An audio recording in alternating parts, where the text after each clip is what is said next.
Assalamu alaikum. I hope you all are great. This is a spoken English course and you are on lecture number 25. Today we will talk about how to formulate questions using did. In a previous lecture, I have discussed how to formulate questions using do and does. You need a list of helping verbs, and there's a big list of helping verbs which are used to formulate questions, even yes or no and other detailed questions. First, you need a noun, then a pronoun, then a noun phrase, then a coordinate phrase to understand the structure of did in questions. Let's take an example using noun. Let's say David made a cup of tea. A cup of tea.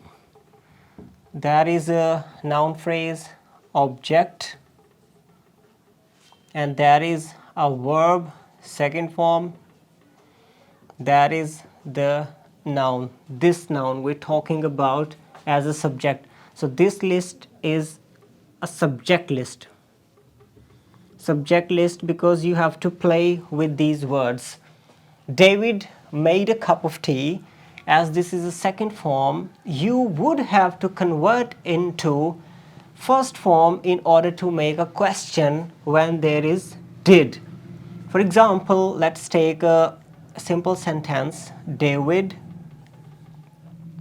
did make a cup of tea. I'm just writing this structure in order to make you understand. David did make a cup of tea. So you can better understand how to convert it into a question. That is still a simple sentence. David did make a cup of tea. Did make. Now you have to use did with first form. This is first form. Here it is second form, but here it is first form. Because of this did. Did is already second form. When you have used second form here, you need first form. Now you have to change the position of this did in order to make a question. It will be on the first left side of this noun. We're talking about nouns. Did David make a cup of tea? That is a question, and answer would be yes or no. You can talk about yes or no. There can be any option. You might have observed when you use did, you have to convert this second form into first form. Let's take a pronoun. She installed the window. She installed the window. That is a simple sentence. Now we have to play with this she. Did she install the windows? Let's add s at the end of window. Windows. Now the important thing, you do not have to use a full stop here. Rather, you have to use a question mark. The answer would of course be yes or no. There are two choices. Now look at the noun phrase. Let's take a bigger noun phrase this time. A cute girl in the car looked at the tiger. That is a simple sentence. Let's take a subject. Let's underline or put the brackets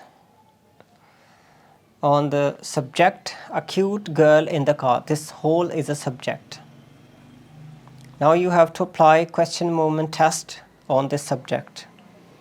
Did the girl, or did a cute girl You can't change or you can't skip the letter or any word. Did a cute girl in the car look? Now you have to add only first form, not the second form. Not looked, rather look, because of this did. Now look at the distance. Most of the students, just because of this distance, they forget to use first form, because when they speak in a sequence, this whole noun phrase sometimes makes them ignore this first or second form. Like, did a cute girl in the car look at the tiger?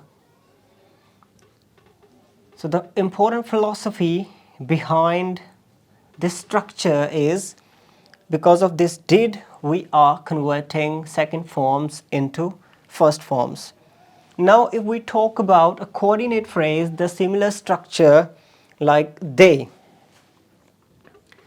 we can replace a coordinate phrase, Ali and Ahmed, those two students and my brother. Like, this is a coordinate phrase. More people are included in this phrase. My teacher and your students, coordinate phrase. Your teacher and my father. So two people, so they are of course they. So when you have they, the formula would be same. Did they apply for the job? Did they apply for the job? So these are the questions you can formulate by using did, and these are the direct questions. The answer would be yes or no. Thank you for watching the video. In the next lecture, we will talk about will and other model verbs. Inshallah. Take care. Bye.